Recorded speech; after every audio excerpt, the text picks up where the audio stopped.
Hello, Magi here, and welcome back to another episode of Top 10s. As you guys know, the world is a pretty big place. There are many different countries with their own languages, cultures, history, and such. I'm from Canada, so I'm from the west side of the world. Touhou, the series I mainly cover, comes from Japan, and that shit is popular in the doujin scene there if you recall. Well, Japan is not the only place to like it, as the west certainly enjoys Touhou. I mean, I wouldn't have dedicated this channel to this if I didn't like it. Anyway, the main point is that for this list, I'll be covering Touhou pictures that have a crossover with anything that has come out from the West. Movies, TV shows, video games, and any other form of medium I haven't mentioned yet. So without further ado, let's begin the top 10 East meets West Touhou pictures. Number 10. Speaking of popularity, one of the many popular comic book series would have to be the X-Men, with its concept of mutation and gaining superpowers, showcasing of discrimination, and with a huge cast of characters with their own goals and ambition. It's no wonder many of us like the X-Men. And the series isn't only containing comic books, TV shows, video games, and movies. I know damn well I learned the X-Men through these before I learned they were based on comic books. Like mentioned, they have superpowers of sorts, and combining them with the girls of Touhou, who are overpowered at times, is no surprise. Let me showcase one of them. If you guys remember, Cyclops has the ability to fire out optic beams from his eyes. While it may look like it at first glance, notice the origin of the blast. That ain't the eyes. That's her fucking nose. So forget about optic beams. Sakia's going hardcore and using her blood as part of the attack. I mean, if it gets the job done, then I can't complain, I guess? Let's just say I don't want to be near her when she starts shooting. Number 9. If KOISHI is anything when it comes to the fandom, she's certainly random at times. To be fair, when you don't have a conscious mind, the ability to think before acting becomes rather hard in my opinion. Not that it stopped KOISHI from living her life anyway. Let's showcase one of those moments, if you will. Hey sis, look at my new pet, KOISHI. That's a rock. I know, he has nerves of steel. I mean, a rock can never get nervous, so she's technically correct, I think. Oh boy, bloody hell KOISHI. If you're asking why she's so dumb right here, let me show you her inspiration. Hey SpongeBob, check out my new snail! Patrick, your snail is a rock. Yeah, thanks, I know. He's got nerves of steel. Well, it appears that Gensoke has cable, and specifically Nickelodeon of all the channels. I mean, she does have access to SpongeBob, so that's something. Not for sure if Patrick should be your role model, but whatever, not my problem. Number 8. In Urban, the main thing you were dealing with was the urban legends and the occult orbs. All the girls had a special ability that were tied to these urban legends. Nidori had Nessie, KOISHI with her phone of death, Byakuren with her bike. To be honest, even to this day, the whole bike thing with Byakuren confused me. But it was cool, I can't deny that. Anyway, this next picture will be related to these myths and such.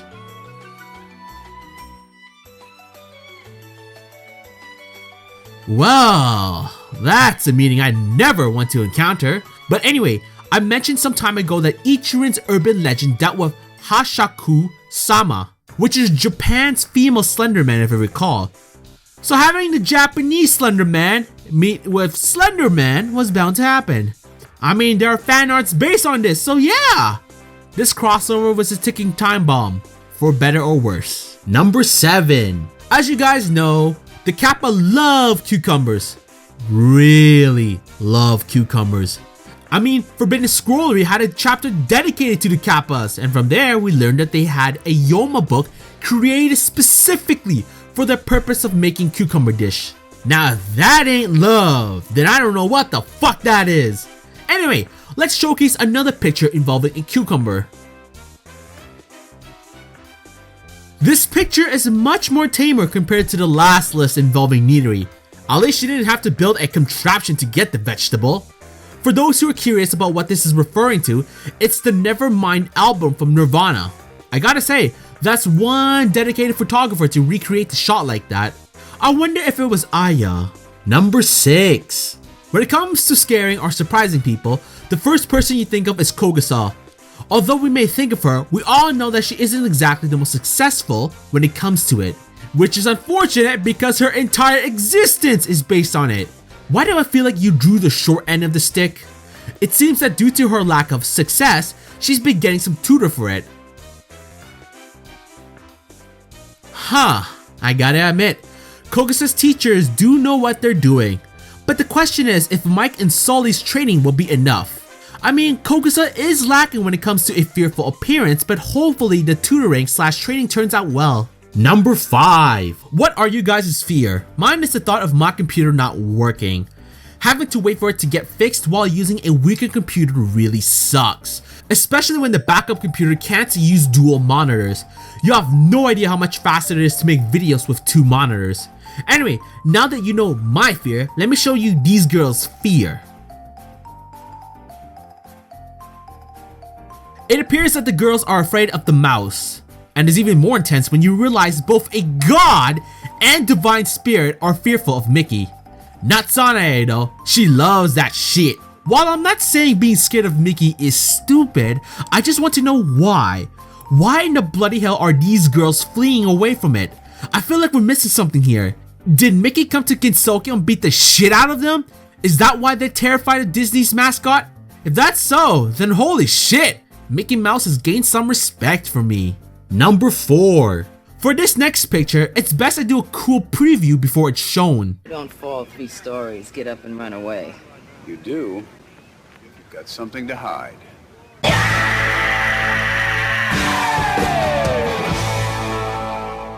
Well, looks like Insokyo's got some new CSI members. But yeah, this one has a soft spot for me, as I used to be hardcore when it came to CSI. I watched CSI, CSI Miami, and CSI New York. You know you're popular when you can make 2 spin-offs at the same time. I know there's another one called CSI Cyber, but I haven't tried watching it. Too lazy with videos now. Anyway, you might have noticed I used Raisin for Horatio instead of Aaron as shown here. My reason is that the clip you saw featured Horatio and Alex. Alex is the medical examiner for CSI Miami, so it was only fitting Aaron played that sort of role while leaving the main star as Raisin. Hey, I think Raisin could pull off the sunglasses off. Although she would need new kinds of glasses as her ears are up there and not where humans usually are. Number 3. As you know, when it comes to fighting, you usually want to avoid taking hits as they can either hurt, maim, or kill you. The thing is, that's where immortality comes in handy. You don't have to worry about that because you can't die. The only factor is how much pain you can tolerate. Well, let's show you guys another place where immortality has its advantages.